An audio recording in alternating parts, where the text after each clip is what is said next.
Uh, we have now,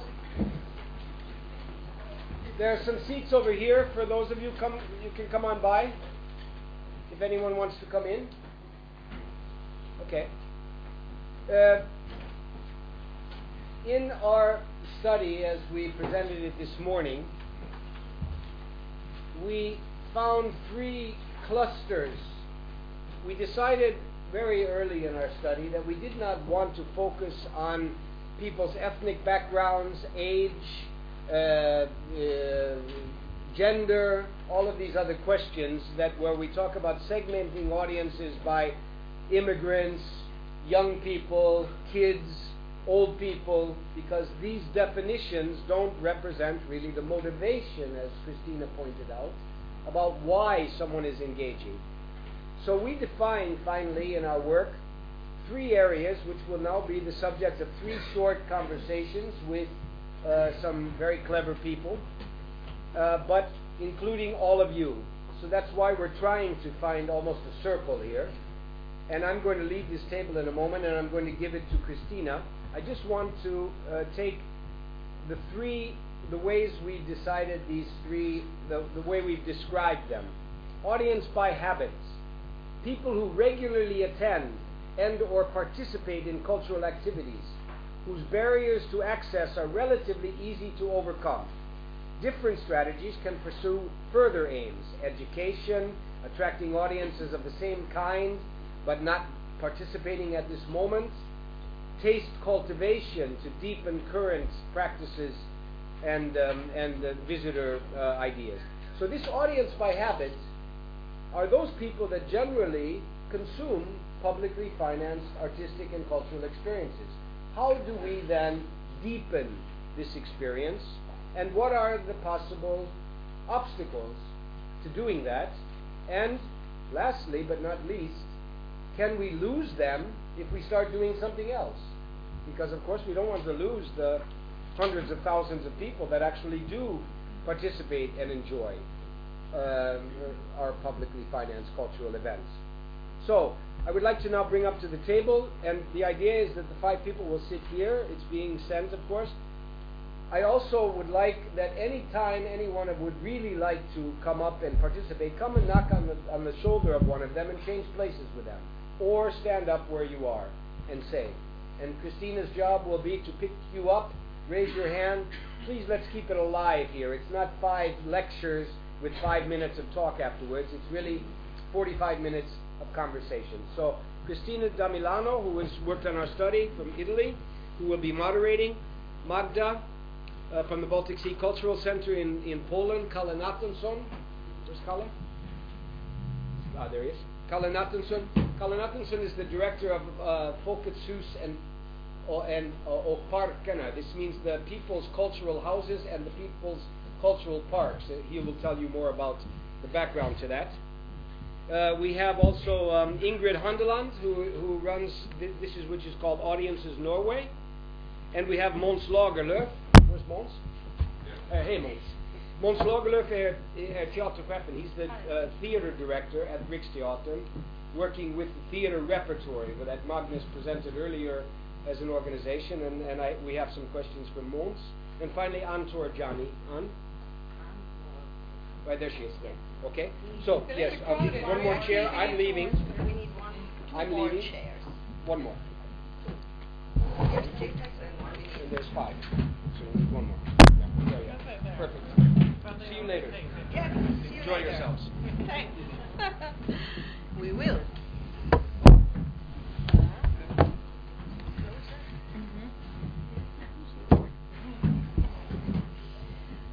But we need one extra chair for the person from the audience who will come up. Exactly. Exactly. So, well, as Chris said, I will moderate this session, but this means basically I will call you from the audience to come here, and I will give the floor to them to tell us their thoughts and suggestions and impressions. So it's not a lecture in any way; it's a conversation. And again, as Chris said, this division in audience by habit, by choice, and by surprise was a sort of artificial division that we as working group decided to create in order to address the questions to our cultural organizations, institutions, to our selected cultural organization institutions in order to understand how they engage with their own audiences. So it's not about what sort of people use cultural contents, but it's about motivation, why and how they use cultural offer and contents. The audience by habit is the easiest one. As Chris said, audience by habit for us means people who normally come to the theater, go to museums, attend cultural activities. So with this sort of audience, if you remember the vertical and horizontal direction, you can go widening them, increasing the numbers, or you can go in the direction of deepening the relationship with them. Very interesting question that Chris raised, and I will raise it to our guests here. If you decide to work also with other kinds of audiences, the audience by choice and by surprise, is there a risk for cultural institutions to lose their traditional audiences, the audience by habit?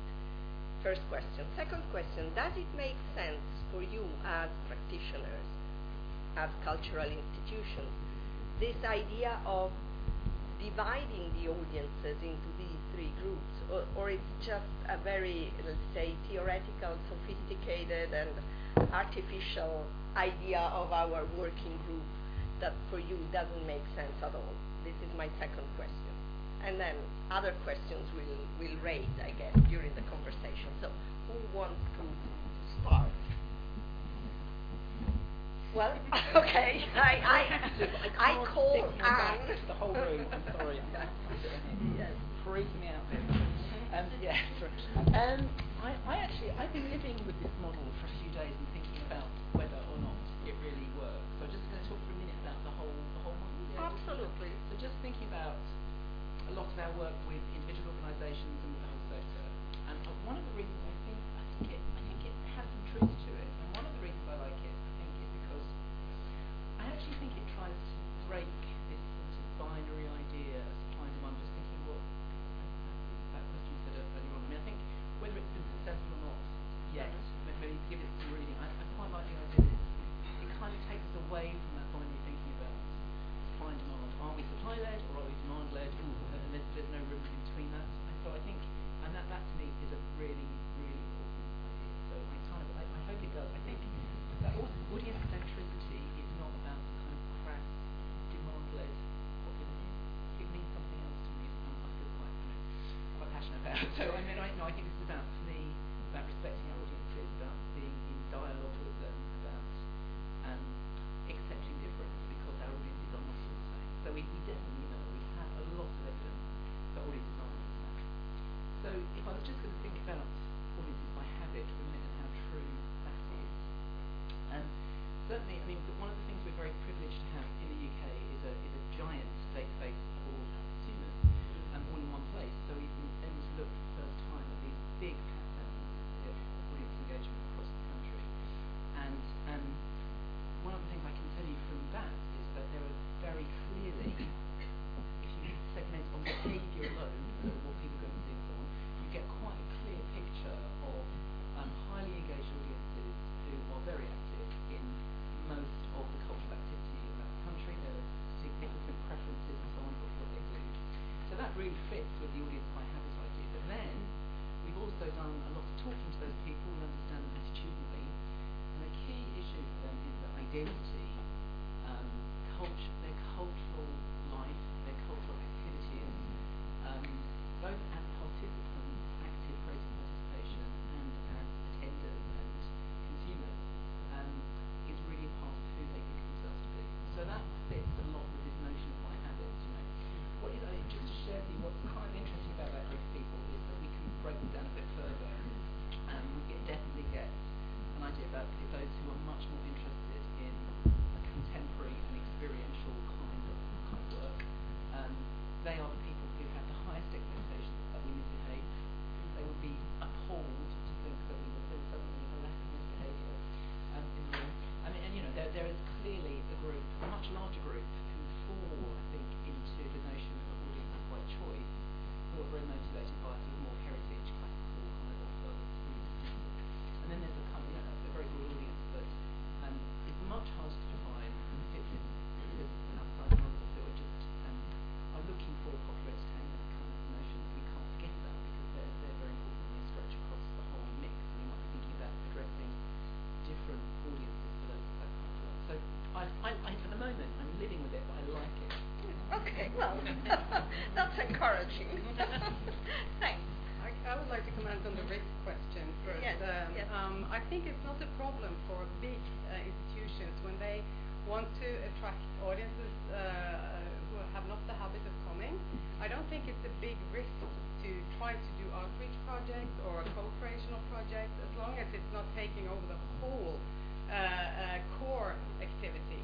And I guess in many of these cases that you found, it was probably a side project to begin with, and it affects the whole institution afterwards. Maybe is that how it is? Yes. In many of the cases, it happened exactly like the Takeover Festival in York, for instance, So or the Mass at Young Hands, for instance. It's like it starts like when I used to work in the National Theatre in Norway. We co-created with young people to set up Unge National, which is called. But that was never a danger to the whole impression of the National Theatre. Even if we had skolerevyer, I don't know what that is in English, but in all the different high schools in Oslo, they made these revy. What is that in English? Whatever.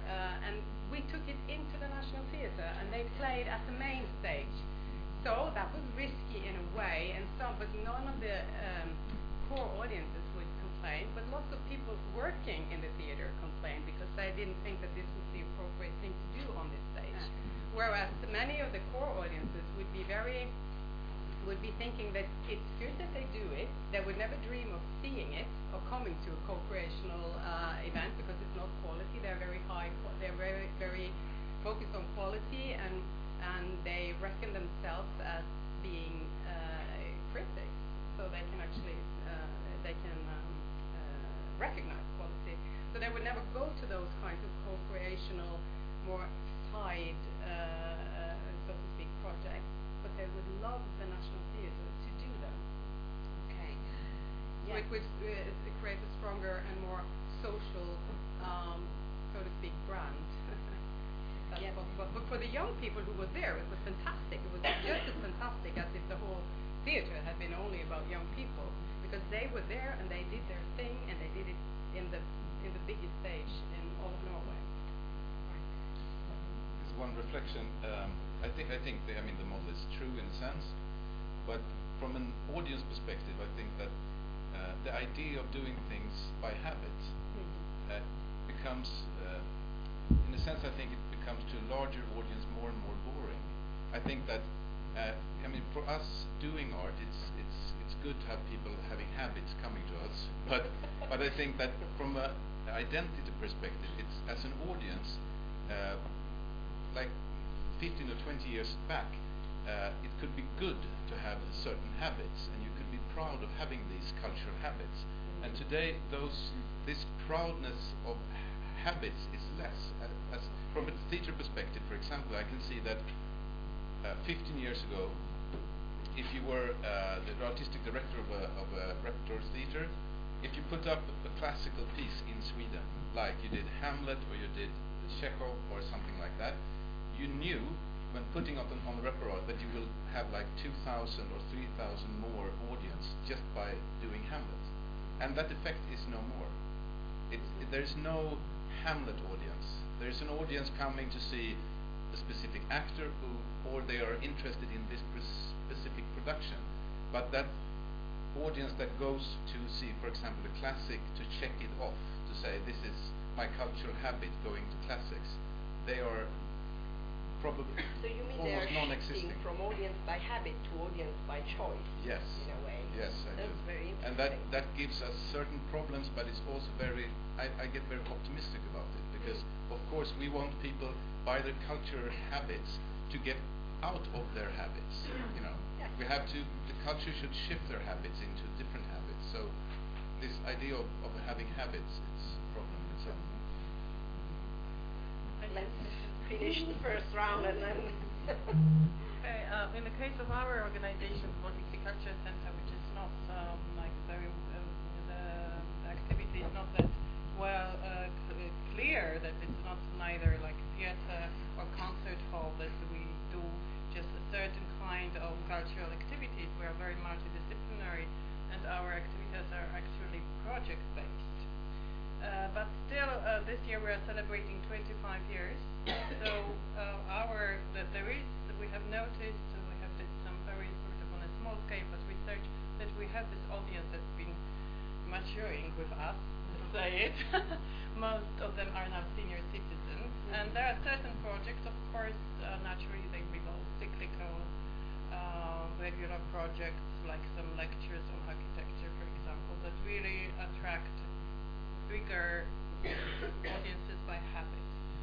And I think there is another group that we have. I don't know really how it's my interpretation, if we can really classify them as the audience by habit schools.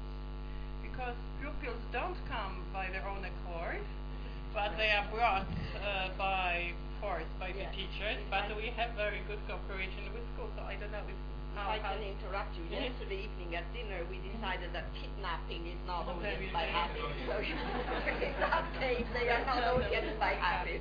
Yeah, so that's an interest. But anyway, we somehow decided to combine those two audiences, and we organize now the cinema film projections with special workshops for senior citizens and youth groups.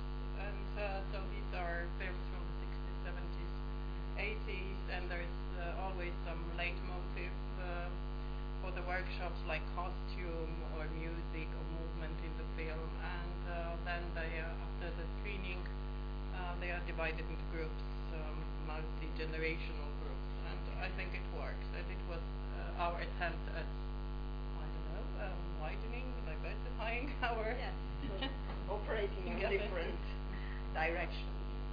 Sure. The model. The model. Yeah, I think the model is interesting, but it's also a bit confusing because it's difficult to see if you really could separate the groups, what is by habit, the choice, and by surprise. But even though a model is a model, and it was something in the presentation which was a bit top down, so I recognized this audience education. What is that? I mean. I could understand it, but I could also, it's like, I think everybody, doesn't matter what you are today, but you have to work with participatory culture. If you don't work with participatory culture nowadays, you wouldn't exist as an open institution. So what are we? We are a labor union meeting place in the beginning, that is People's House, Casa del Pueblo, or the Maison du Peuple, or Volkshaus, or which word you will use. And you could say that People's House, we have our audience by habit, of course, the people who go to our places. But we tried something new within the digitization, when we started to show direct opera from Metropolitan, and this was brand new for the People's House. So this was a way to work with the audience by habit, the opera fellows. Also, they will go to the opera institutions, but they will have to go to the new place, to the People's House, where they didn't go normally. And the audience by habit, which are connected to the People's House, which didn't have the experience of opera, they started to watch the opera. So those two groups that met in a new situation. And this was really been interesting for us. We've been working with this for 10 years. So I would say your terms, this was kind of deepening and widening and diversifying. Also, it was all three of your terms which we used when we were trying to work with this, to use the digital technique. Yeah. Well, you touched on a couple of very interesting issues. Of course, there are overlapping in this idea of the three kinds of audiences. Of course, there are overlapping in these strategies, widening, deepening, and diversifying. So it cannot be taken as, I'm doing just this thing and nothing else. Of course, as I said this morning, the same person can belong to the three different audiences in respect to different cultural, let's say, venues or offers or activities. For example, I am a museum person. I go very seldom to rock concerts, so I am audience by surprise in a rock concert, but I'm audience by habit in a museum. So it's not so defined. The boundaries are not so strict, of course. So it's a way of understanding behaviors and motivations, which is behind this definition. And when you said the digital tool, well, the digital was one of the main factors that we discovered to be important in audience development strategies, although not as important as we might thought before doing the study. But of course, it's a very crucial factor. And co-creation is the other crucial factor, especially because to really do audience development, you have to shift from this top-down approach of education, which was a very typical approach in museums, for example. This idea, we know everything and we educate people. To really do audience development, you have to shift from that approach to a creative approach, to a participative and engaging approach. So I happy you touched on these things. Does somebody want to come here, occupy the chair and discuss with us? Or say something? The model aquarium. The model aquarium. Okay, great. Aquarium, yeah, where you the can, fish get in. Yes, exactly. It's a model aquarium. But we can also, let the fish stay where he is. If you don't feel like coming here physically, but does somebody has questions or wants to share thoughts, or we go on and maybe you. Oh, here you are. Yes. Maybe a short remark. There was a study by journalist Brooke, I think. He is the journalist at New Yorker, and he was studying the phenomenon of no-bro. It's use a no-bro. Okay. High-bro, low-bro, Yes, and no-bro. Yes, according yes. to your preference, cultural preference, is no-bro. Right. And it's a cultural personage who has liquid identity, because he or she constructs the field of preferences from very different fields. That's why it's very difficult to grasp this no-bro in these terms. To take him or her to audience by habit. I mean, by definition, it's a new user of culture, which, according to this group, if I'm right about this surname, is dominating personage, the dominating user of culture nowadays. Somebody who is very active in constructing this cultural field for himself. So then the question is, is this audience by habit? Is traditional? Is more from traditional, field of how we construct the cultural field. I don't think that's what it means, and that's why I just wanted to pick up on that point. Okay. I mean, obviously the word habit, every word, particularly in an international context, is really interesting, doesn't it? Because I don't think it means somebody who always goes to do the same thing for the subscription, or always goes to do the same art course on Thursday. But the word habit maybe comes with that. My understanding was it's something, culture is just part of who you are and what you do. You may be very, in fact we know about the people who have, in fact they don't like doing the same things they did, they're always in search for new, but that's still a part of by habit. Habit, I thought. Would you say? Of course, it's broader than. I think our example show that. This is what I tried to explain. Yes. The two groups. Yeah. One group that was not with the high group, but with the classical arts. They didn't do it before, but it was the used to go to this place. The place factor was the most important thing for them. The house, the people's house, and then when the opera come to the house, they will see the opera again. Yeah.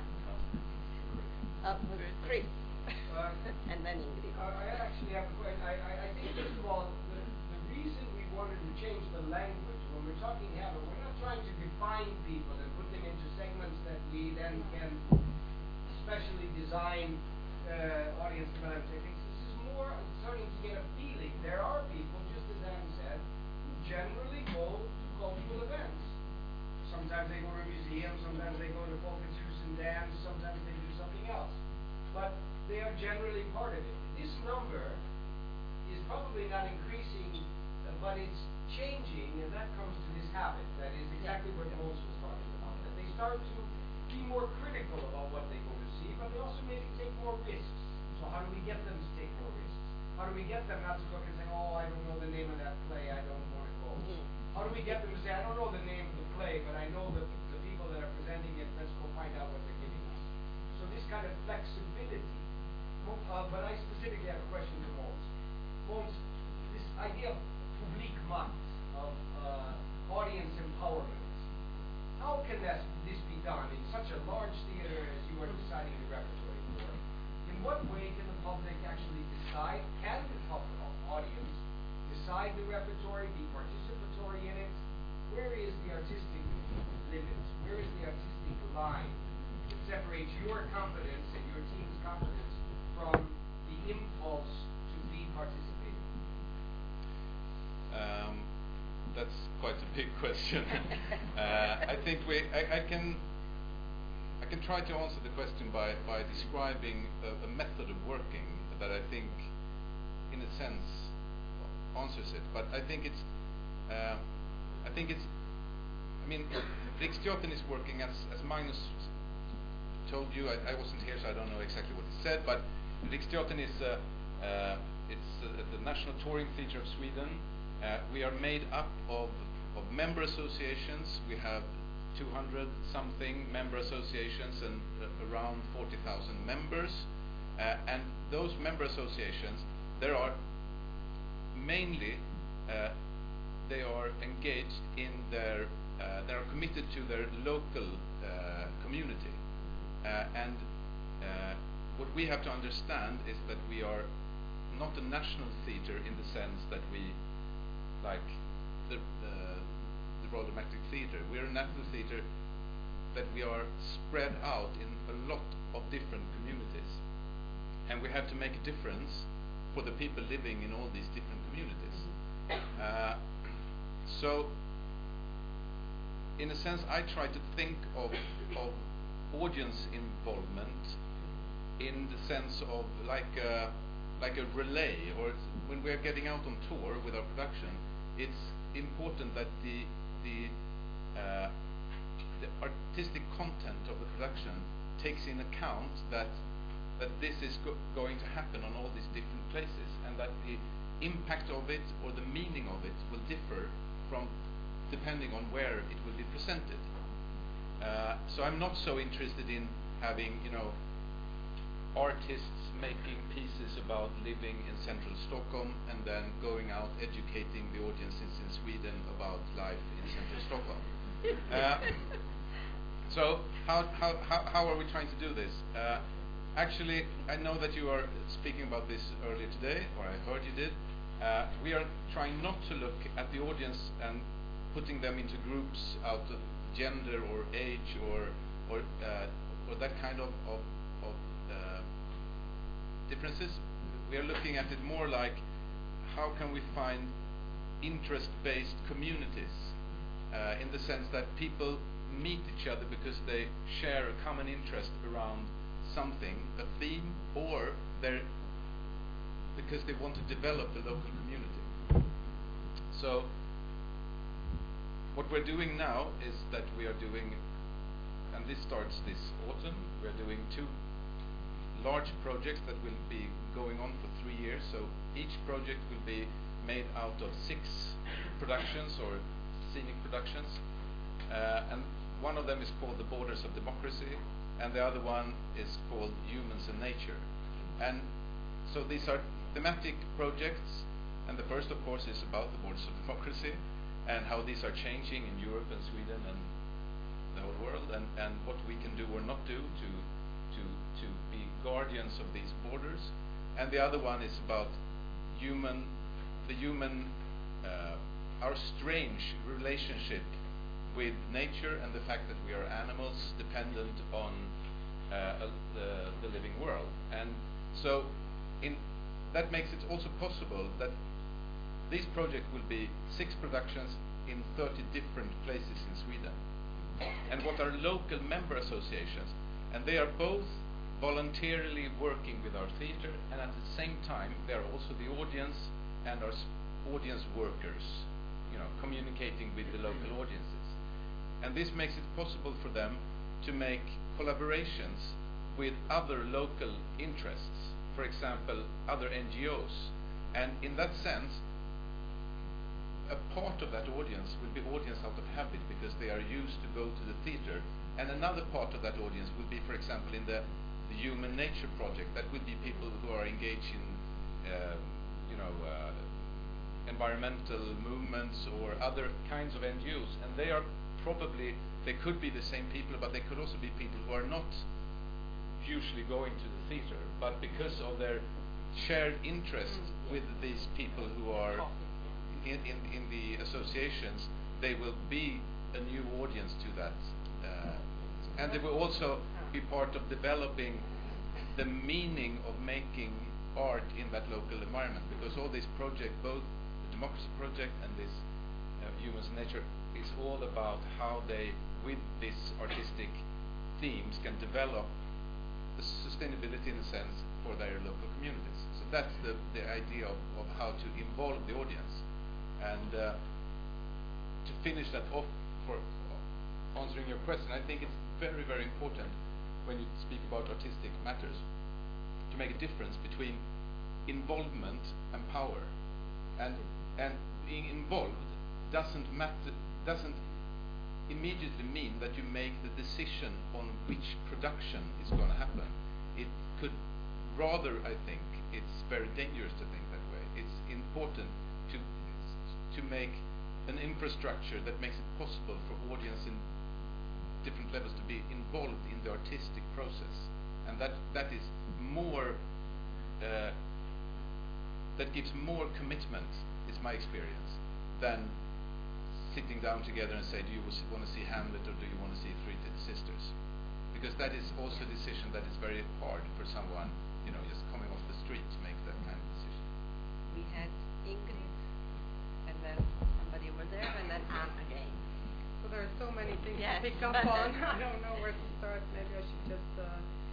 I just want to say that when it comes to audience power, publikmakt var en spørsmålet, there is another kind of obvious power which is really dominant in the theater, I think, and that is the power of the habitual audiences, of not coming when you try to do something new and not buying the ticket. So to go back to the report is, for me, working with audience development as a resource center for members in Norway. I think the report is totally fantastic because it structures everything, even if you could think of doing something a little bit different. So it's a fantastic tool.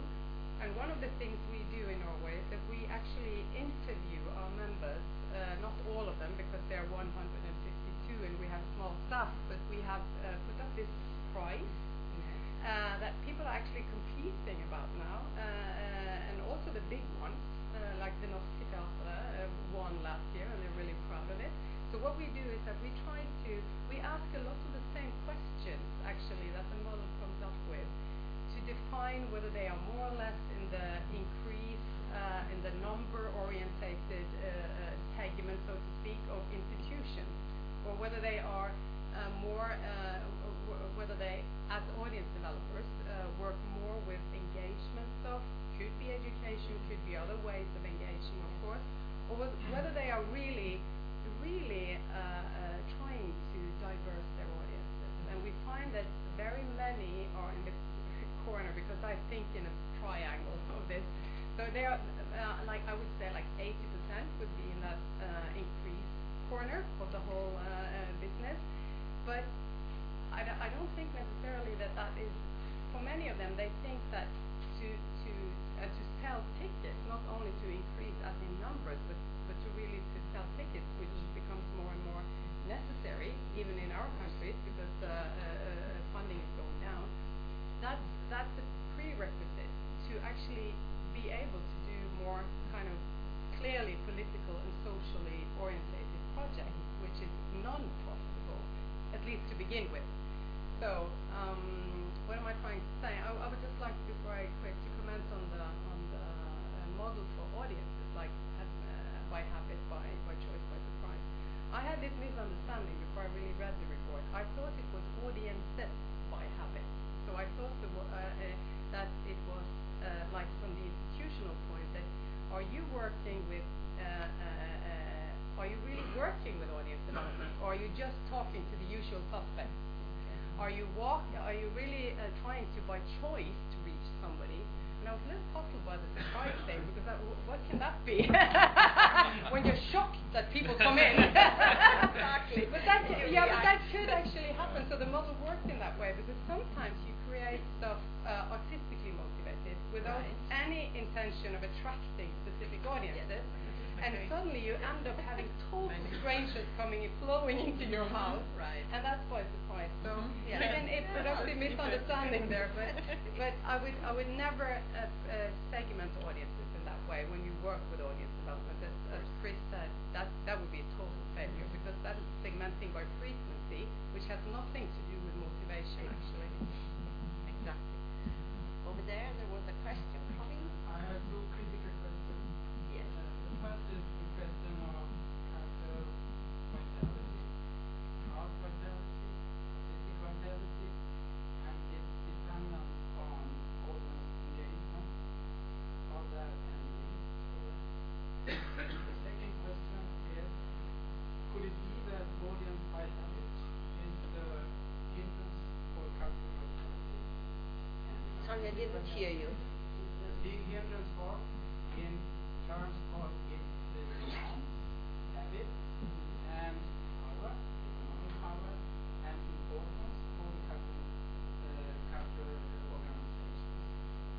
Critical questions.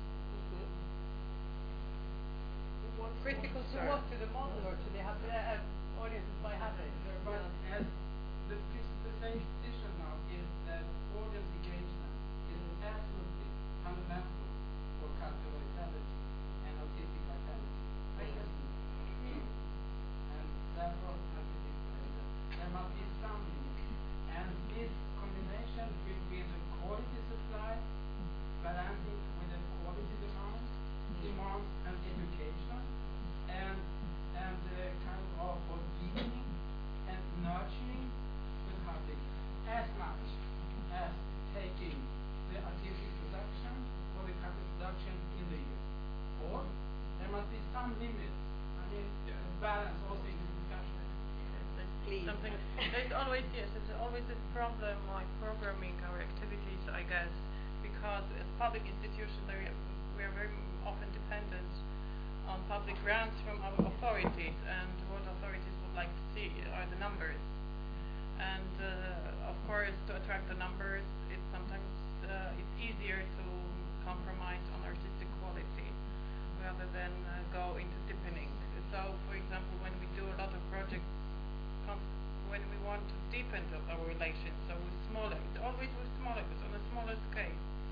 So it's always a problem. But I understand also your question that from artistic freedom, how far can we go? As public institution especially. Yeah. It's really a problem of finding a balance, probably, or. Of course it is. It's a relevant question, and I think we're talking about audiences here, and audience of what? Audience of theater.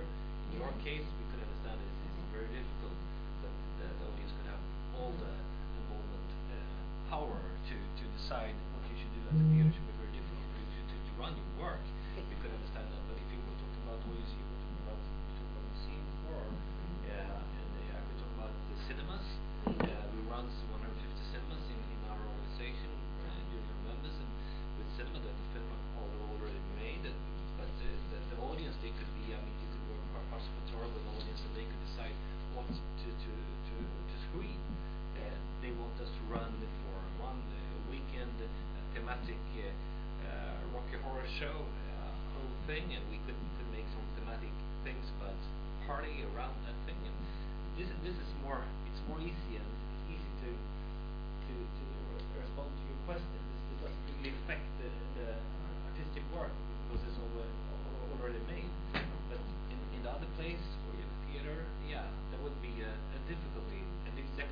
ensembles could be a way to make together that participatory culture is that the audience will make the theater. That is something else. Visual art. But it also Visual art, depends. of course. It again depends on the also on the mission of the institution, how far they want to push this border. So it's really very much dependent on the choice. And artistic expression.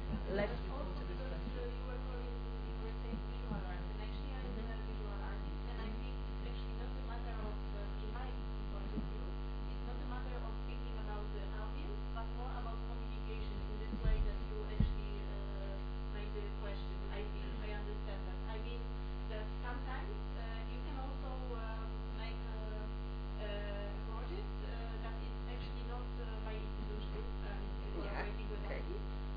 Not that not a lot of people come. Also the audience by surprise, I would say. You know that you make something in suburbs with really small group of people. But then the power in this, I think, is not about how many people participated, but how you communicate the project and how you settle that in the communication of institution, or I don't know if you understand what I mean. But I think this has to be like everything has to be connected in this way, because by sometimes it's not about numbers but about the strength of the culture of the art. And also it's like you said a moment ago that also sometimes you can make the finished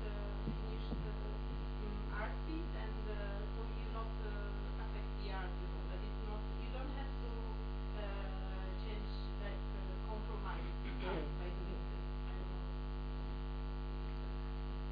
I think the lady was first, and then I'll give you the floor again to you. I just had one question about the idea of creating thematics in which you explore over the course of like 3 years, like what you're talking about. And so the question is about if we're talking about the integrity of the artistic content and not asking for artists to become social workers, you know, that they have to add that it's a necessity for them to add this or to think about this during their creative process. If the institution is then functioning as a mediator, you know, to then, you know, do your audience development through taking on the responsibility of mediating the artistic content without asking the artist to be the initiator of that. When you have these longer term projects in order to create new audiences like musical and human in nature, for instance, what about the process in that? Because if you're creating a program in which is 3 years, are you then saying we have to know what every theatrical presentation is going to be within those 3 years?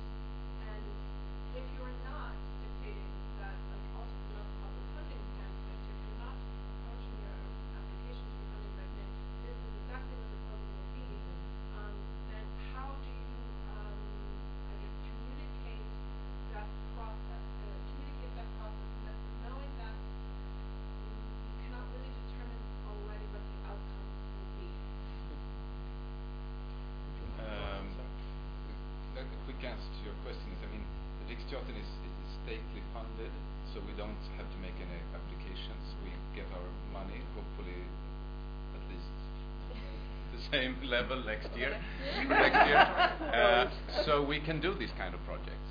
And we have not decided every production. We have decided the first year, and then we are working together with those member associations and with the staff of the theater to develop the rest of the program. And that's one of the points of making it into a 3-year program, is that these member associations can also be part of developing the project. But I think I wanted to comment also on this with engagement with or involvement, audience involvement. To me, it's like it's a fundamental question that you have to ask yourself if you're an artist working with performing arts. Because if you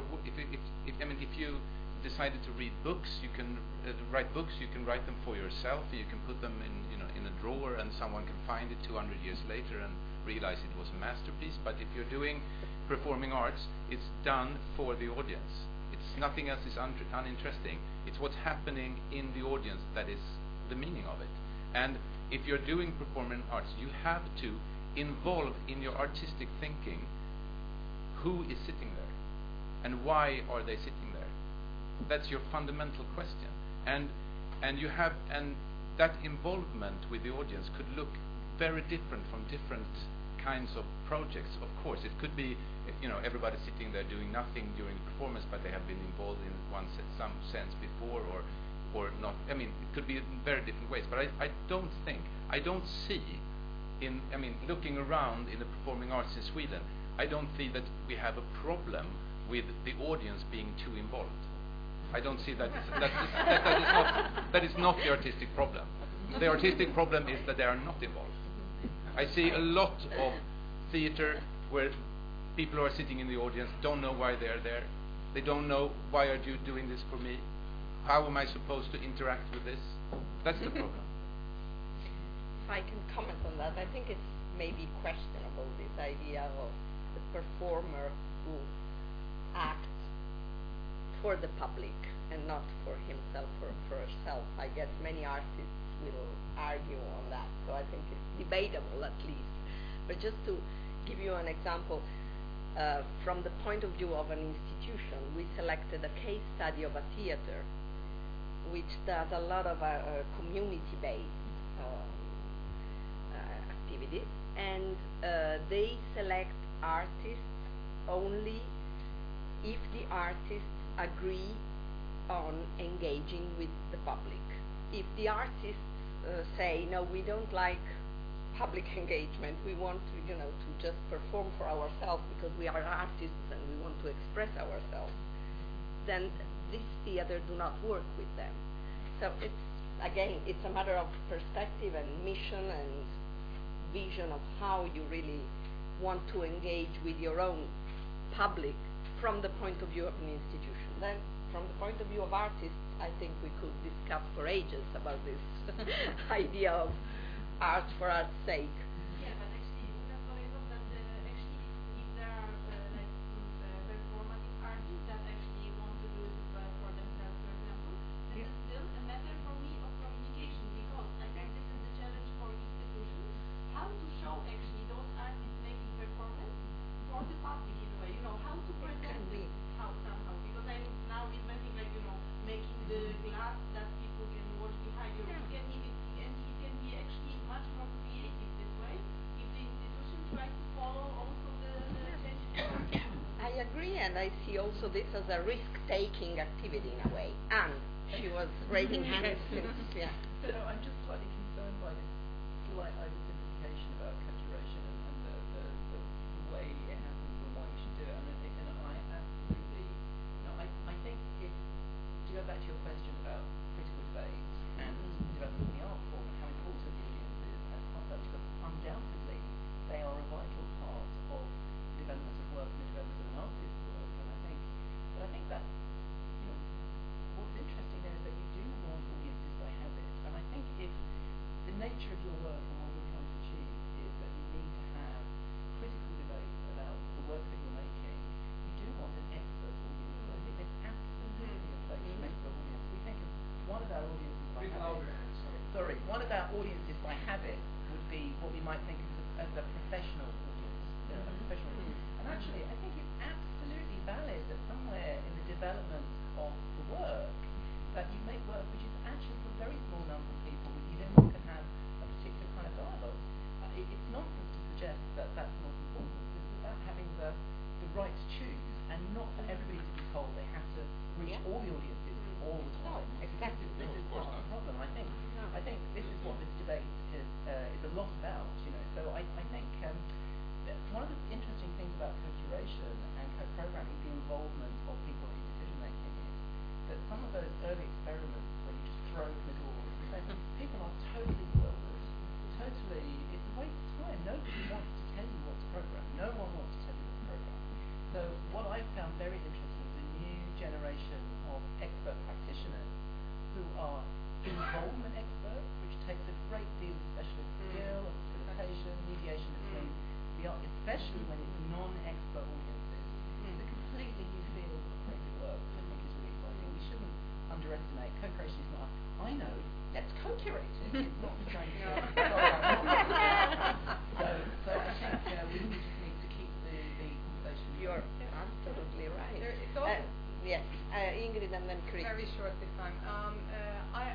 We do audience surveys all the time. Gender is an issue, a big issue. What do you mean? Especially for theater. I mean, women are the decision makers. Yes, of course. So Yeah. men report less interest than use Okay. all over, which means they go with their spouses. Oh, anyway,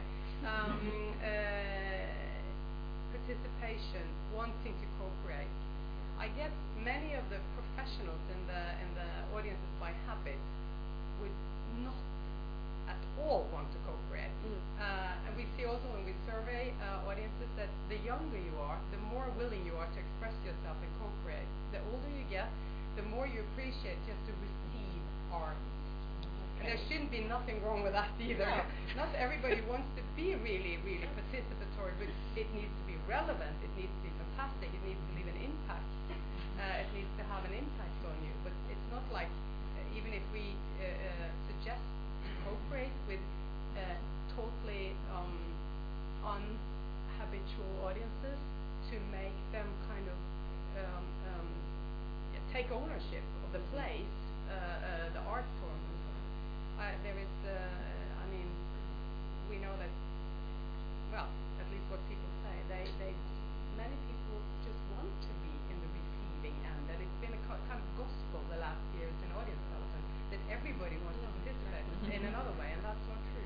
You're right. Chris? Very quickly, because we only have a couple more minutes on Yeah, this, and we'll change groups here. Yes. And I would like to hear a little bit more about this question of participation and habit. How do they go together? Because this was the interesting thing when we started making these clusters.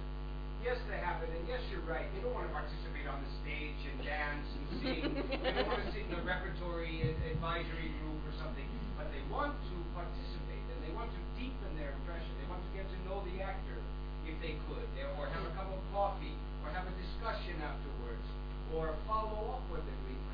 Co-creation doesn't mean that we have to give away to the amateurs the job of doing what we as professionals. No one has ever suggested that.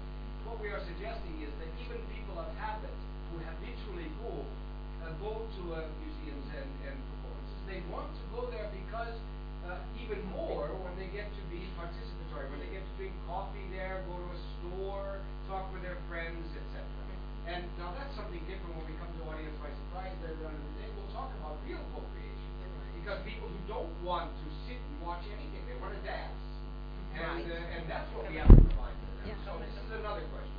But the habit, co-creation still means being in the room together and feeling that I'm part of this. Yeah, and this is part of the deepening the experience of this audience by habit. Yes, I just wanted to say that in our case, for example, we are very much helped by our venues, which are two historical places. One is Old Town Hall from the 17th century, the other Old Gothic church turned into the performing and exhibition space. And so people like to come to us by habit, in the sense because they like the atmosphere of the venues. And when they come by habit, they also like meeting other members of the audience there, and also like chatting to us. So this is not only the actual artistic event, but all which is around it that's important for our audiences by habit, for example. Would you like to add something? Just a final remark. I think that this discussion about the audience involvement, I do think that Chris is right, that it doesn't have to do with people getting up on stage and dancing. To me, it's very simple. It has to do with the artistic perspective, and artists tend to be very focused on themselves. And if you're doing, that's fine. If you're doing art that is not meeting an audience, but if you're doing art that is involving the audience in some way in the making of it, I mean the happening, the artistic happening, then you have to have a balance between your interest in yourself and the interest in the person or persons who are going to watch it. And I can see that there is a lot of artists who are very, very interested in themselves and less interested in the audience. And that is a problem. And it hasn't anything to do with the artist's power over their artistic expression or anything. It just bores me. I mean, The artist disagrees, I guess.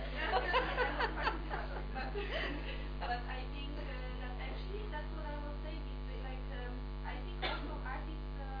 I know a lot of work that artists are concentrated on themselves, but they make really nice piece of work, and I think they have a right to do it. And I think the matter of this is not their case to communicate, but the institutions should take a part of communicating for them. You know how to show the work to make it understandable. I don't know how to communicate it. I think this is. But don't you think that even though I don't really understand the prospect of doing art for yourself. But I mean, if you're doing performance art, but if you're doing performance art, don't you think that even those artists could, reflect on who is going to come and look at it? Or they should not. This is a debate going on. I don't think we have time to go on. I just want to change the group of people. We go on. Okay. So we just great. Great. Thank you very much. Thank you.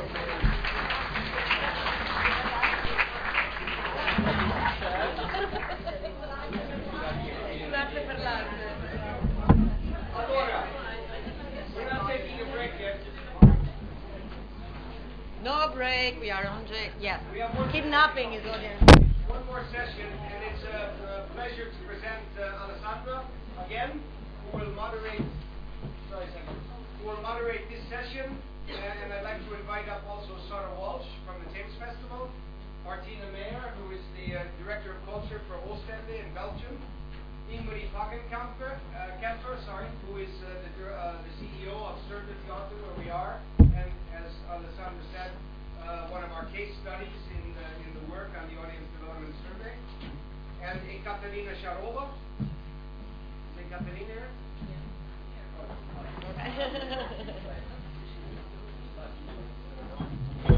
And finally, Agnieszka Wazer from the Impact Foundation. Same format, but now we are entering into the audience by choice. And this question of audience by choice, or the description of that, became much more complicated than audience by habit.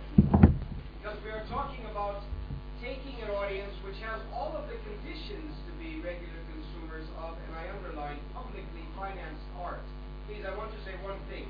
No matter what demands we want to make on the artist to become more audience-centric, it has nothing to do with censorship. It's a question of everyone has the right to express themselves. Sorry, hello. Yeah. It has nothing to do with trying to stop anybody from doing something. It's a question of what we are publicly financing and what their responsibility in order to get that public financing. I don't think everyone who calls themselves artists has a right to be subsidized. That's not how it works. But audience by choice is a much broader idea, and this is the audience that starts to go out, it starts to make choices for itself. It doesn't just go to Dramaten. It goes to Dramaten, but it might also end up at a performance artist or at Moderna Dansteatern in Stockholm or at Intercult's Basement or someplace else, just because they start to look for that which touches them in that moment, and they are not loyal any longer. We don't, the idea of the subscription audience with, 20,000 tickets sold at the beginning of the season and everybody just goes as they should. This is falling apart. What is this new choice? So if you have the conditions to participate, educational, language, income, etc., how do we get them to make broader and more intelligent and at the same time riskier choices? Be my guess. Okay, so I would say that after the previous, let's say, table, we can go on exactly with the same thing. Okay, so we can, because as we will see, I mean, the same idea of dividing audiences in those three groups. I don't know. It's surely not a segment. It's surely not an operational option, but it's a very good starting point for having a conversation about that, which is what we meant by doing this thing. I just wanted to just to, I wanted to intervene before, but I couldn't because I would have a floor anyway afterwards. But I wanted to say about those critic questions that on one end is about the artistic freedom of failure also, of doing things, of the freedom of art, that we should also be free to waste some money, which seems to be something sometimes, because creation needs also some kind of waste. We don't know what will happen. And on the other end, I recognize the problem of, let's say, linking the social responsibility or the social impact of art to art funding. So the idea that it's just there. So that's the point. And I think it's a very good point. I mean, we need to keep that space, that room for failure, for that freedom for artists and art to produce things. But on the other side, this is not actually the problem. Most of the time it's about people not participating and artists thinking just about themselves. And the point is, whatever you do, if it's art, it's relational itself. Otherwise, it's creativity, and I do it by myself, crafting things in my own. And it's not about if it's art, it's because it can mean something for someone else. Otherwise, this is lost. No. So in this sense, I think we can find maybe. So shifting to audiences by choice. The idea for us was that, let's say, while audience by habit are those who are define themselves as audiences, because they already know that having a cultural experience, whatever cultural experience, is something meaningful for them. And so they reach for these kind of occasions, because it's part of what they are, so they feel good when they experience something cultural. Audiences by choice might be also those for whom it's sometimes like that, but most of the time not. Okay, so we are here in the, let's say, the elephant in the room is marketing, is sitting there, and it's about this difficult world we are trying to deal with, especially for non-Anglo-Saxon people. Marketing, when it's about arts and culture, it's always something a little bit tricky. So we are feeling we are working on X because it's something delicate, talking about selling tickets, talking about money, talking about sustainability, talking about those kind of things that are so market-based, while we are doing something serious here, which is, I don't know, building a better world. And so we can't deal with money, and we can't deal with marketing, because marketing is the evil, in a way. So audiences by choice is the real marketing, okay? So most of marketing-based activities, because there is where segmenting, using the usual leverages that marketing taught us to use 20 years ago, of price, of place, of promotion, of all the P's you can imagine. These are more or less, no? So this is the field where we are moving. But it's also about how we redefine ourselves each time we deal with someone different from those from those people who have apparently no problem. Okay, so they are not poor, they are not undereducated, they are not social excluded, they are not migrants of first generation, but they still don't come to see my show. Why? So this is what we feel about audience by choice. That is all that space that we have for growth, possibly, for those people who apparently have no problem. Why? They don't have, I can't see their barriers, but they are there still. So working on those barriers is maybe the field for audiences by choice, in a way. So first of all, about the classification, I think we already, but if you have something to say about that, please feel free, because for us it's so learning. I mean, so, yeah, please, go on. I also wanted to say something in the first session, but as you mentioned, I also knew that I have a little bit of floor. So I would like to mention about multiple identities, because I'm a cultural manager, emerging researcher, but I'm also an audience member. And I actually am grateful to Prince to put me to the audience by choice group, because as an audience member, I prefer to feel a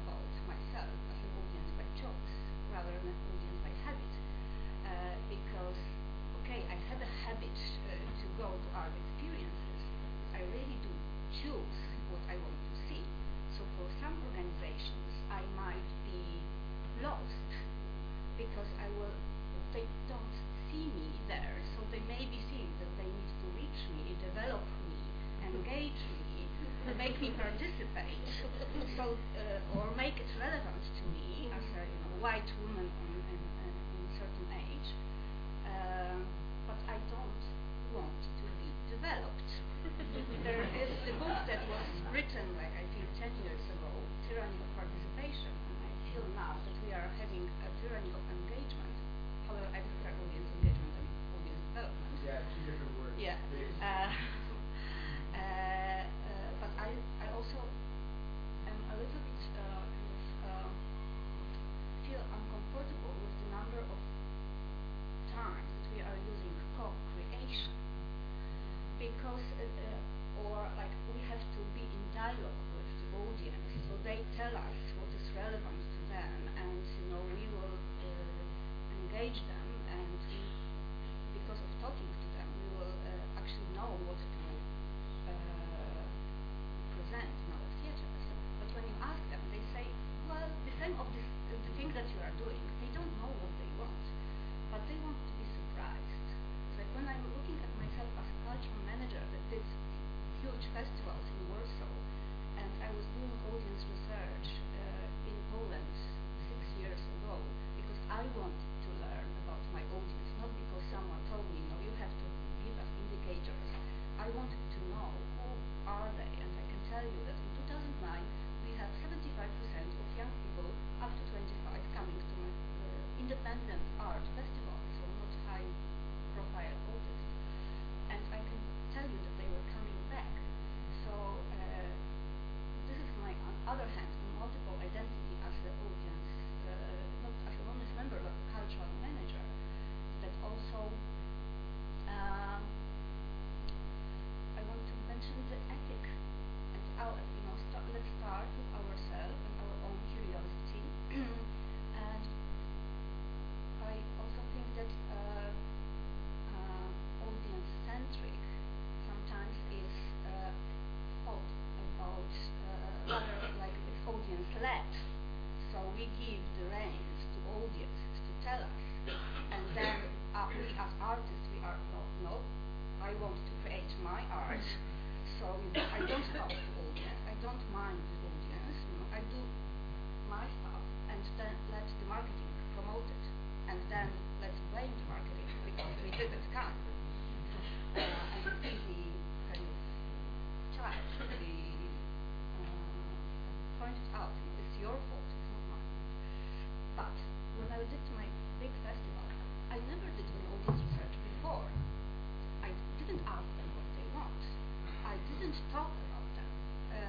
I just wanted to present interesting art.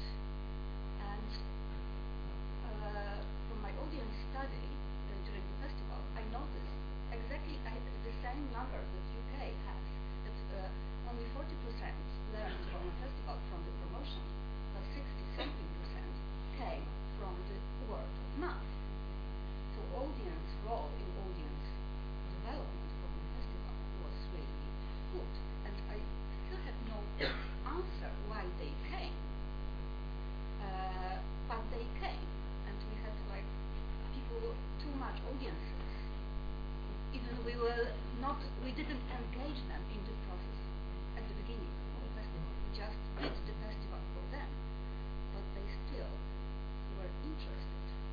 So maybe this is both good and bad news. So like good news that we can work on our intuition if we are audience-centric ourselves, and maybe we really don't have to spend millions for big audience studies and gathering data, because it may also lead to nothing. Because I also work in the UK, and I have fantastic data that nobody knew how to analyze and actually didn't care about. So again, let's talk about ethics, and let's talk about our own curiosity of the people out there. So I prefer to be audience by choice rather than to be role habits. Although you are audience by habit. No. Your self-determination is not allowed here. No, but I'm also sometimes non-audience, because I never go to, I never been Martina could say, okay, I have to bring you to my Yes, theatre. I very much believe in personal choice of audience. If someone doesn't want to go to culture, well, they don't come to culture. That's the right to be there. I think as a cultural manager, you should reach out, you should facilitate things, you should use your network, because that's the word I didn't hear that much today. I very much believe in networking, like for instance, we are now networking with the local football club who is in the Premier League to come to our venue because we have an exhibition with someone, some cartoonist, which I very much adore, and I think it's really lowering trespass for them to come in, and that's how we want to engage them. I don't know if they're now engaged by surprise or if audience by surprise. I don't know the definition, but so much. But I think that's how you should do it. Like for instance, we had an experiment. We had a number of artists going to highly aged persons in residential care and engage with them, and they could select an artwork, have it in their rooms where nobody comes because they're so isolated. And then we had a photography project on it, and it was very much out in the community. And I believe in that kind of outreaching, networking kind of culture, and not concentrate so much on either the artist or the audience.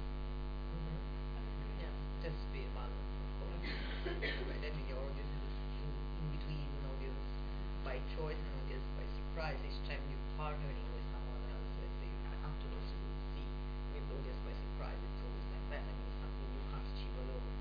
And Alessandro just was a little bit fast on that because we were in a rush as always, but one of the key aspects that were more successful for organizations that really achieved their own goals, which are different for everyone, were those who were able to build up and maintain and manage and develop fruitful relationships with many, many, many networks and partners in outside themselves. I mean, that's a similar model to us, really. We are a UK festival, Thames Festival, big celebration of the river, and we're a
550 to 600 acts per year, and with a multitude of different target groups. And most of the times, those different target groups don't even know that there are other groups existing. For example, we have on an ordinary Friday night, we might have a turnover of 2,000 people in and out of this house, going to dance hall clubs, hip hop clubs, whatever, techno.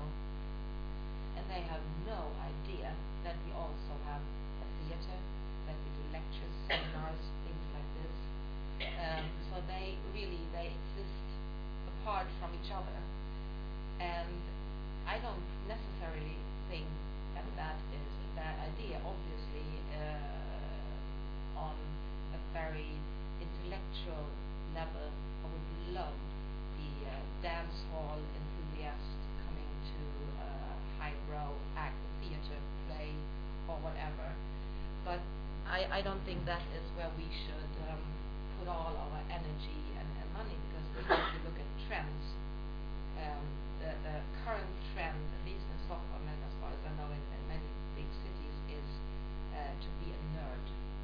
You don't want to be the one that loves everything. I mean, like 5 years ago, you might have went to I don't know, a lecture about white cups. Now you want to go to a lecture on white cups produced by red-haired women, for example. The more specific, the more demanding, the more odd, the more interest we get from our audiences, and that I find this is a lovely trend. But on the other hand, what does that mean for my organization? Yes, well, it means that you have to have a highly competent marketing department, and those I have. But talking about networks and collaborations, it's of course of the utmost importance to have people in each nerd community, regardless if it's music, theater, or lectures, who can speak for us, who can do all the marketing, the PR for us. And that is where my marketing department and I put our energy and our time to get our ambassadors, to have people talking for us. Because I mean, I've been running nightclubs for 20 years, but I don't think I'm a valid sender or communicator for nightclubs any longer, because I'm 47 and I don't go out. So I should not even talk about clubs, but somebody else who's 19, who I maybe give some money or invite for dinner, that person is going to make sure that the club or the lecture or whatever is full. And I think that is so marketing isn't it's really not evil. It's what we have to put our money and energy into, and also into networking. Do you then change the content? Because if you can market something, but if it's not connecting with the audience because they don't like the subject, or they have other things on their mind, does your artistic team or whoever makes the program, do they change content according to your Yeah, well, audience? it depends on, obviously, if we have theater plays, or you can't change that like this. But the rest of it, yes, we are very, very quick. We don't, or I don't believe in presenting a 3-year plan of what I put on my stage or in my clubs, because those days are over.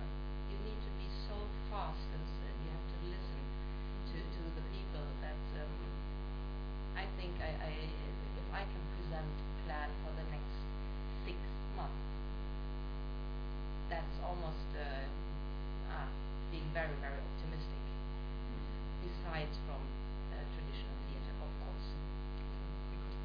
Very, very quick.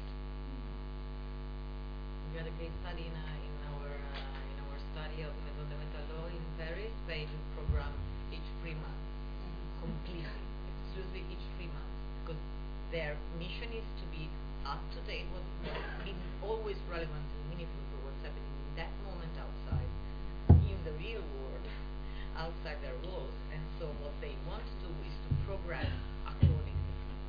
So the idea is that, and this creates, for example, for them a huge problem of loyalty, because they can't have any card or any, because of course this is it's just about creating a, let's say, trust and loyalty to the idea that what they offer is something. So they are trying to build, for example, a kind of stronger relationship with the place. So with their overall identity, which is very complex to be communicated, because it's also very multifaceted.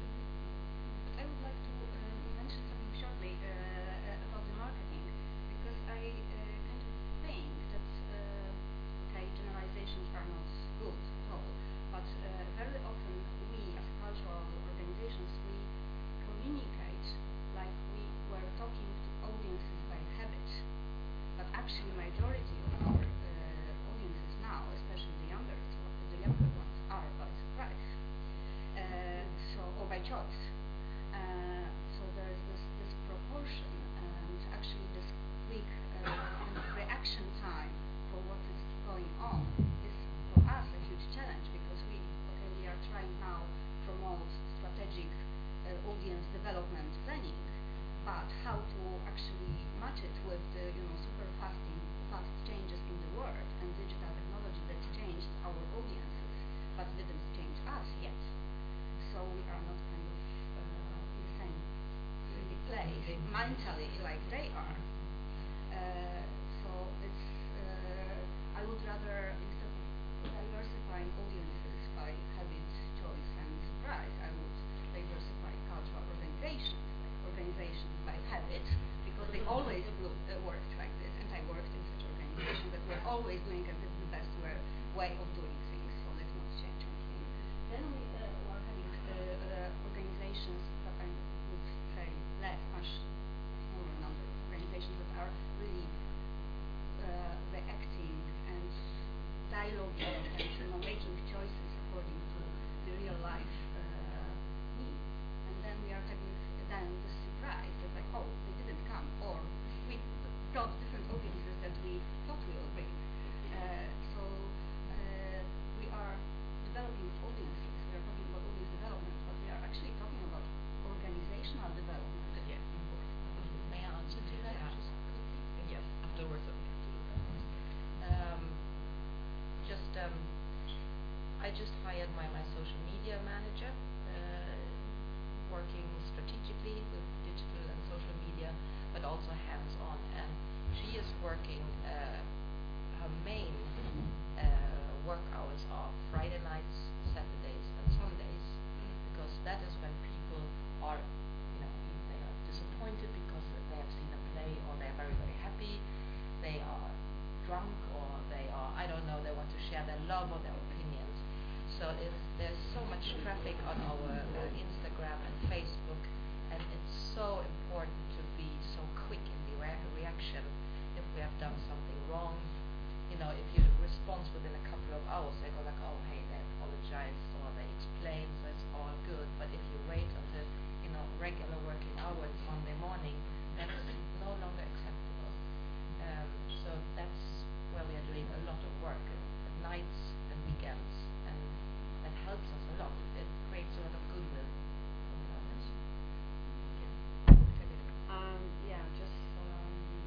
Thanks a lot. Actually, I'm very inspired by so many different ways to involve the audience, because I work now in different contexts. I've been working in Norway for several years, and in September I've been curating a forum in Northern Russia, in one of the most exciting areas, which also happens to be my hometown, actually. And it's a unique event in this context which we're having today in Russia. And if you see historically what kind of function culture had in the Soviet Union, mostly it was serving, it was a kind of propaganda in a way. And the case of Arctic Art Forum, curated by a freelancer, which I am, connecting all the town together, is a really unique for the country. And also the case that we care for ecology, which is one of the main issues in the Arctic today,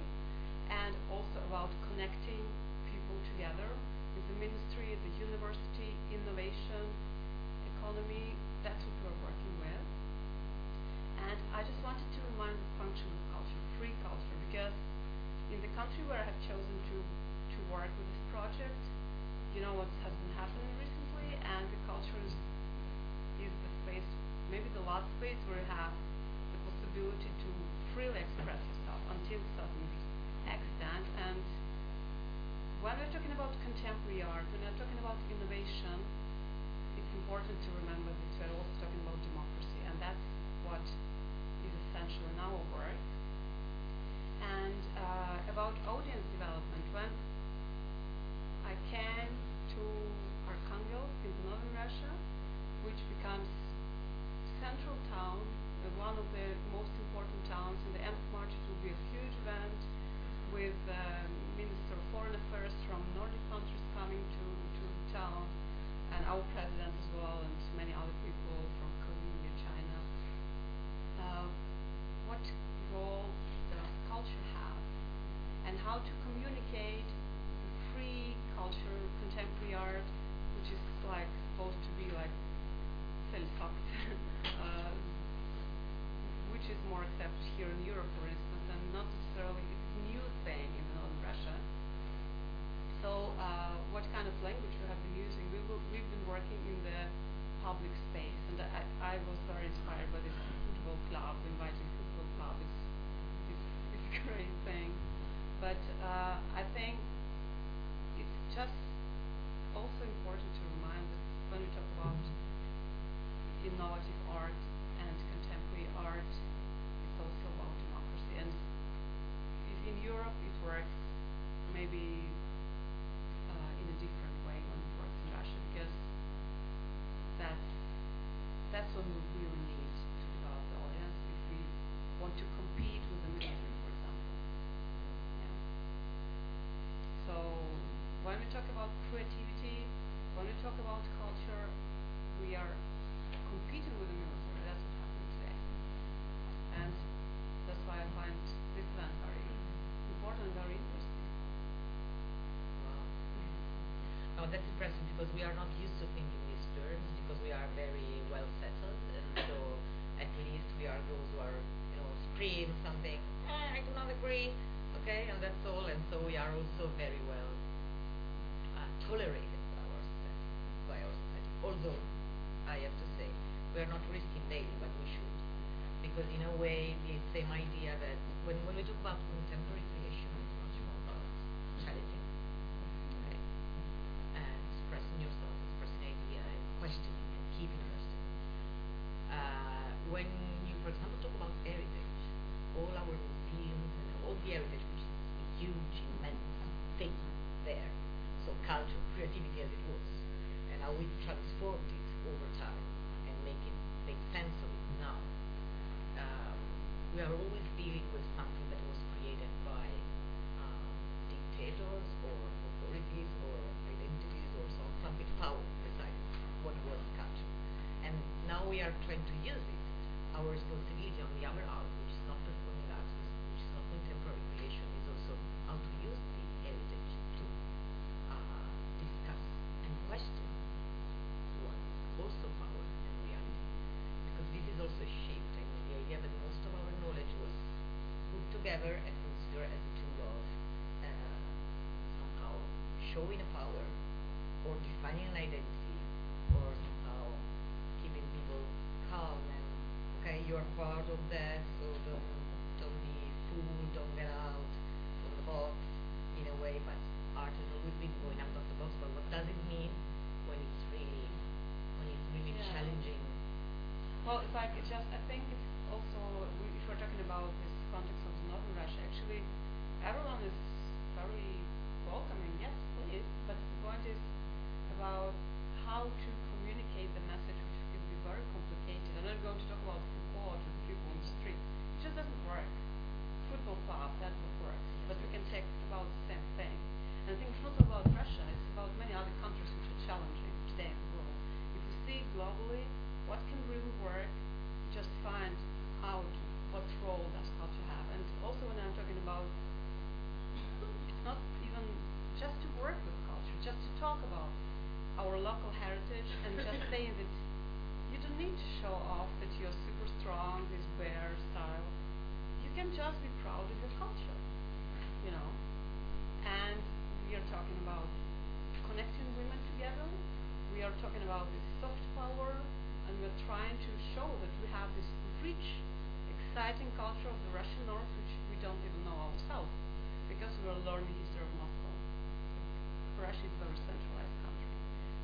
talking about culture and talking about heritage, in the north they have the heritage, which is really the most interesting in the country, and we don't know it ourselves.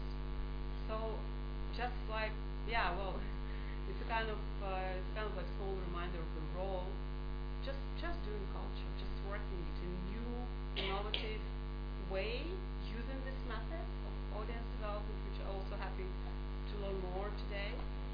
It's important in these days, especially when we look in between.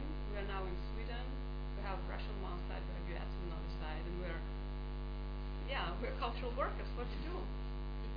Yeah.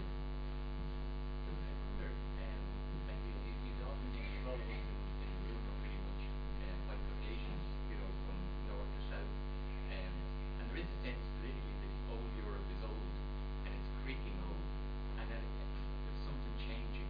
We don't know yet what's changing, but there's something that's really moving. And certainly cultural institutions, while you respect their need to sort of keep, and they work very hard to keep alive and keep relevant and keep, but sometimes, the tide seems to go out, and you can't change that tide. It's gone out. You can wait for it to come back in, but there's certainly a cultural atmosphere in Europe that you feel the tide has shifted and is moving. We don't know exactly what the significance of that is, but like I was interested in the audience development study. Like if you do a word search for the word outreach, you'll see it maybe I think 10 or 12 times. If you do a word search for equality, for human rights, for democracy, you'll see it 0 times. And it just struck me, why? I'm not in any way disregarding the really hard work that people in their institutions do to keep their institutions floating in incredibly difficult times. I'm not disregarding that often institutions present a proxy voice to the voice of the artist, who is the creator, or she is the creator of the artistic thing. So I'm not in any way disregarding that, but I do have the question around, and it's prompted a little bit by your which is that, culture, audience development in a time where everything is cracking at the level of connection between me and you. It's just cracking, and we're just sitting, and the whole floor is just cracking. And then you say, what is culture about? What is the function of culture in this? And even in the gallery in or in Ukraine, where this group of, right-wing extremists came in and just destroyed all the work of an artist just a week ago. This sense of, and here we sit in a little bit in the sense of not taking cognizance or full cognizance of the real emergency role that culture is in today in Western Europe. And in some ways the question, it seems to me the question of audience development without the type of provocation that you put up, although, I can give as many heads to this provocation, not just, Russia, not just Trump. It is provocation from every little corner. But I think unless somehow we'd be honest enough to sort of, Look at what are we talking about? Yes, of course, this is not the focus of course, the hour. Let's remember the study was born in the framework of the European Commission asking for cultural policies to be. Yes. Oh, how many hands! I love this. Okay, now. Bringing in the voices that haven't spoken. Yeah. To get some more people. But from the point of view of the study, also compared to what we were saying before about the research from the Baltic area, our focus was organization. It has to be. Because this is reality, this is how culture is today structured. And most cultural practitioners are organized around those structures now. And these are the people that so far have the responsibility to bring on culture, whatever it means. And however they do believe that they have their roles. So this is also just to say that it's not because we were not aware, it's the complex issue is what we were saying at the audience development is not an objective. It's not the aim. I mean, it's not. This is not from society to the world. It is participation. It is democracy. It is, of course, well, tackle it from that point of view was we were forced to, unfortunately, because otherwise we would be too wide, unmanageable. Yeah. So please, all and raise them. So first, whoever. I'm Jay. Okay, first of all, I'm from here as a marketing and conference manager, so I'd also like to just say that we're not all evil, white and evil group, but absolutely there is some truth in that, in the sense that I think, I've worked in arts marketing and audience development for 15 years now, and there's definitely always a sense of suspicion with artists and producers that you are just about selling tickets or, big marketing strategies, and actually so I'm going to challenge everyone to have conversations, have a bit of trust, and invest in building that relationship, because it is about strategic organisational development and change, and it's a journey. And I can imagine if I wasn't somebody who worked in audience development today, I feel, it's great, but it can feel overwhelming as well. The second point would be, and a question, I guess, the three models that are shown, it's very easy for us to all self-define. That's not what this is about. It's about actually using these segments as a way of looking at your audience or potential audiences, and, again, in line with your vision of where you want to take it and what tactics you want to use. And then I guess in terms of what's going on globally or locally, it feels like it's a really exciting opportunity to kind of, if you want to take that challenge, to kind of use an audience-centric, artist-centric approach that's going to look at having a debate around some of these conversations. I mean, we're in London, and we're, as Sarah mentioned, we're a festival that happens along the river, and we work with, last year we worked with 150 partners. Something that I introduced when I joined the organisation was having this kind of dialogue. So we had, it was a wrap-up meeting, and there was about 50 people there, and it was quite a challenging facilitation, because you had some of the boating river community say, you've moved away from the river, you're too cultural, it's very arty-farty, and they used those words. And then up came the artists, and the producers, and the creators. And so, and I know some people will shy away from making some of that dialogue. And I think we need it. We need that, like they said, slap around the face, because, I mean, I'm sure Anne will be able to comment, like in the UK, diversity of audiences and artists, just, we haven't made it progress, we should have, but I find that inspiring, and so I take the approaches that you're all looking at, yes, about these issues are happening globally, but how can we, what's the glue to join them together? And it's culture, and it's locality, and it's that, even that nerd culture, the local strand, the common thread.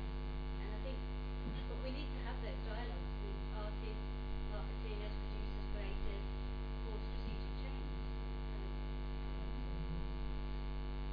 Mariangela, So I do believe that. Louder, just so I'm worried that some people at the end are kind of missing something. Thank you.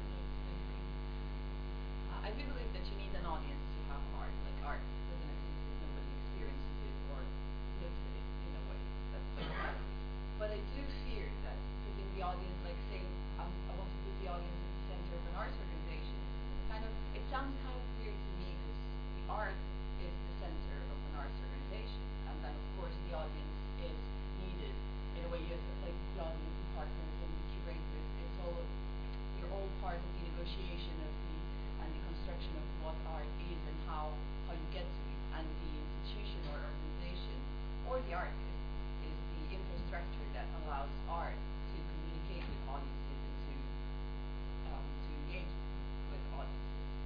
And so yes, so with this putting art at the center of it, and I really like what you said, and it's about what is the purpose of art. Our purpose is not like engagement is not what we want to do. It's not the focus of what we do, but it's why do we want to engage people? Why do we think that art is important? Why do we think that what can art do? And I think that should be central. yeah, it's about what you want. Art is not about the reason why you do art. That must be there. So it's not engaging people. It's why you're doing art. Because, I'm curating now a seminar in Stavanger in Norway where I also work, and this is exactly like, this is the Thursday topic of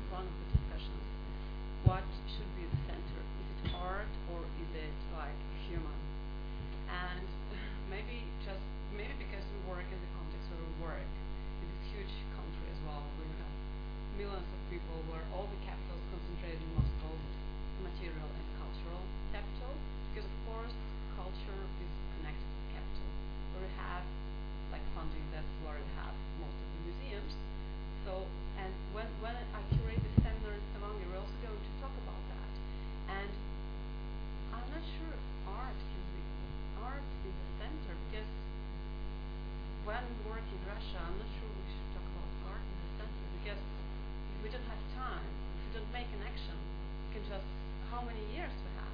If we're talking about the Arctic, it's like 10 years ago it was 5 degrees colder in the Arctic in this town, you know. We don't have time. It's very short. What happens next? You know? Yeah, so I'm not sure what the answer can be. Art or people? Maybe people, actually. At least in the context. I'm a bit sorry.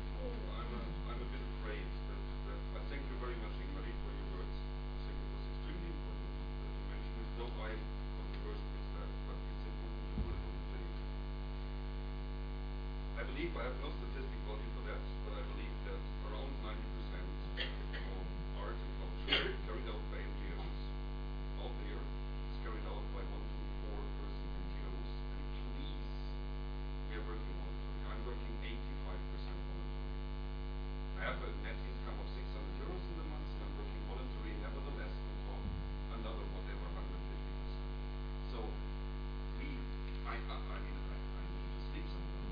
I cannot work always. And the point is you can do that and you should do it, and it's wonderful. But what do we create with this messaging outside?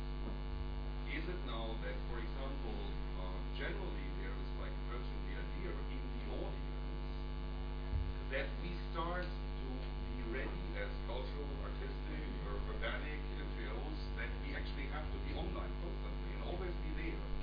Because this is for sure, but the big players are dominating the messages. The same as I thank you very much for Ed, what Ed said. I'm really happy because, I mean, actually you also use the term, like old Europe has created this term. It was created from ultra-right-wing conservative people. I'm refusing to use that term. I am old Europe. And I'm happy about it. I'm not talking about cultural identity. So, I mean, I'm really, really afraid we have to be a bit more sensitive of the messages sending outside. We have to change, and a lot of things are changing, but also out of the discussions of yesterday evening, whatever we do it very personal. I mean, this is important, like audience development in the end is probably something between words, woman to woman, man to man, man to woman, however, yeah, and we try to like arrange things. And I think this sensitive communication cooperation can be probably disturbed by strong messages like being very professional. We are not dealing with 150 organizations. We are dealing like you do at London and festivals. We are dealing with one or with a half, and we're happy about it. And the communities, out of 25 years community building out there, the communities, they are like, in our case, 200, 300 souls. And if there is half a person doing something, we're happy. And they are enriching the life in those places. So I'm just like, I want to balance it a little bit. I totally understand you, but please have in mind there is a different life out there somewhere. Yeah, but actually, if I can add to this one, when I listen to this discussion, I still think that maybe even you are saying like a little bit the opposite to each other. I still think that actually it's you are speaking about the same. It's just a matter maybe about seeing art and involvement. Because I think when you were speaking about this communication, and you call it marketing, but I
right, it's about communication. And why do I make my staff and myself work more or less around the clock all year long? Well, it's because we have very, very little money, and we don't get subsidy. I don't know what this is. Yes. So if I have chosen to put something on my stage, it's probably something which I really, really love, which I think has very high quality, which is relevance. So what I want to do is obviously that as many people as possible can enjoy this piece of art, and that is why we work so hard. It's not because we are powerful. It's just because we are proud of what we put on our stage. We need people to come. I also find it highly disrespectful to put something on stage, regardless if it's a rock concert or a theater play, and there is no audience. And why is that? Because we haven't worked hard enough, and that is actually the reason why we work the way we do with social media, with being very fast.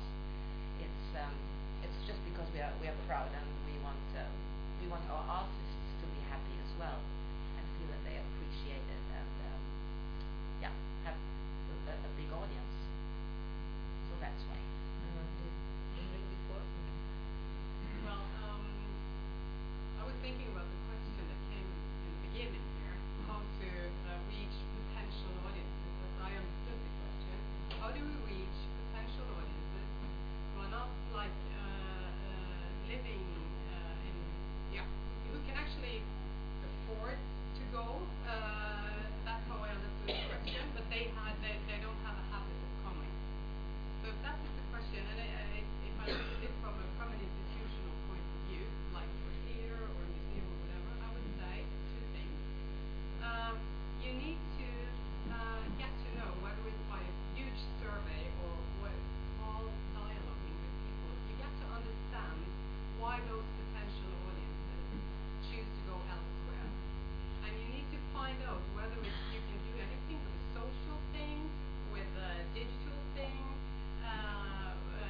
co-creational, not like people dancing on stage, but maybe it would help to kind of change the menu or whatever, I don't know. So you would have to know their potential audience's needs and try to meet them without killing without going against your mission. That's quite easy actually, and you don't need to do it big scale. You can do it small scale, qualitatively. And the other thing I want to say is that the most successful institutions in Norway when it comes to really mixed audiences that have been talked about here, it actually often comes from the artistic side by cross-fertilization of art forms.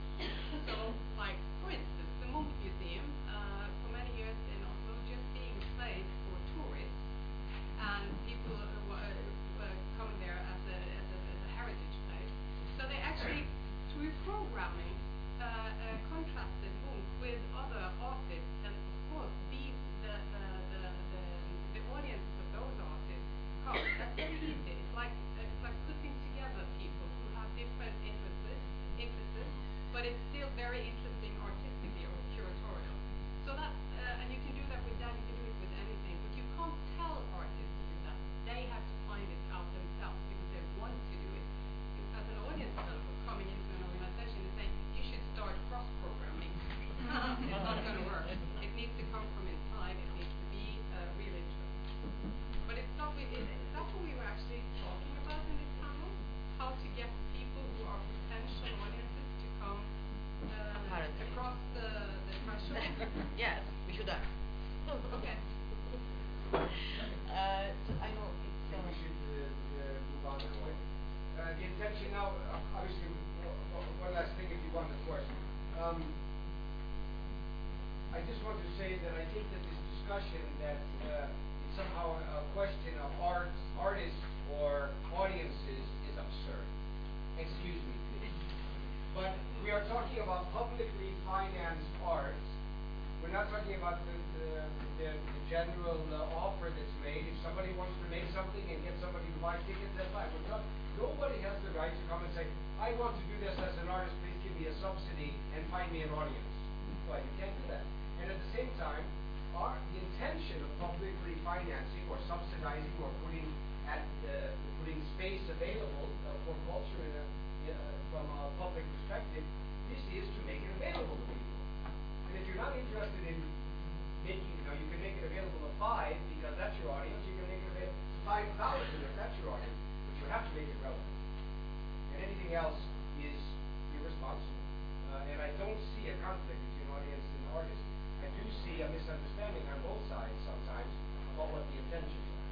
But that's something else. I'm sorry, we need to break so that you can all people can take a break if it's necessary in a small room. Thank you very much again. And we have one last section. Don't worry too much about these conclusions because